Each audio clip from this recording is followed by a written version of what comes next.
Good afternoon and welcome back to Nasdaq Trade Talks. I'm your host, Jill Malandrino, Global Markets Reporter at Nasdaq. We've been coming to you live from the Quandl Data Conference in New York City. Joining me for this segment, we have Joe Caserta. He's the president of Caserta. We're going to focus on managing the alternative data supply chain. Thank you so much for joining us at QDC. Now let's talk about governance and the role that it plays with alternative data. Sure. So data governance is not a new concept, but when we're dealing with new types of data, then you have to kind of evolve what governance means and how to implement it. So typically what governance means is securing your data, making sure that it's quality assured, and also making sure that it's secure. And we want to be able to make sure that the data is not getting in the wrong hands. So having an environment that's very, very controlled, where you can do things like have information lifecycle management and data access control and metadata management, all of these concepts are not necessarily new, but the way we implement it today is very, very different from the way we've been implementing it over the years. And the reason for that is over the course of the evolution of data, we've always had control over our data, like it was always internally used. But now, with the introduction of alternative data, we're getting data from all over the world, all different sources. So being able to ingest it, quality assure it, secure it, has to be very, very dynamic, has to be very, very agile.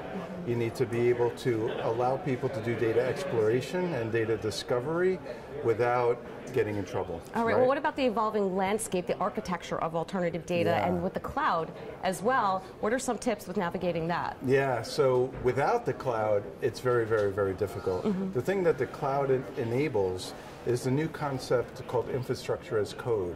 So now, when we have new data sets, we can very easily spin up an entire environment specifically for that piece of data and do it in a very controlled area. It's almost like a quarantine area for like if you're in true science, not data science. Right? You have a quarantine area, you look at whatever you're investigating, you discover what it's all about, you determine whether it's safe or not, and then you could allow it to go to the general population. That's kind of what we're doing with alternative data now. We need to be able to build an environment very quickly, ingest data, be able to do exploration and figure out whether it has value or not, and then go through a very rigorous data governance lifecycle to allow other users to be able to access it. All right, now how can firms scale up their platforms with the unstructured and structured data? Does automation help in a situation like this? Yeah, so there's a few things. So the infrastructure code still applies to that, but also elasticity. So that's the one thing. The main thing about moving to the cloud that you don't get when you have all of your data in a data center is the ability to ingest brand new data sets, very high volumes if you need it, scale up very, very quickly, within seconds or minutes, have all of the compute you need, have all the data storage you need. When you're done with that experiment, then you could spin it back down, right? And so it's very, very cost efficient and very, very expedient. So the new measurement with data now is speed to value. So the days of like having an IT project to be able to, get data and like build servers and build ETL processes, like those days are behind us now. We need to be very, very, very agile, bring data in, be able to look at it immediately, do things like account for schema drift, because we know the data is always changing and the structure of the data is always changing.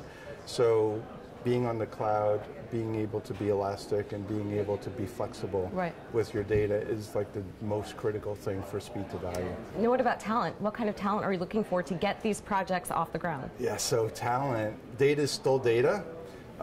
So some of the things like data governance, data security, data quality assurance, building data pipelines, the concepts are still very much the same as what I wrote in my book about this topic in 2004, but the way we implement these things have all changed, and the technologies have all changed. So now we need people who do know things like Python, and who know things like machine learning, and these are new technologies.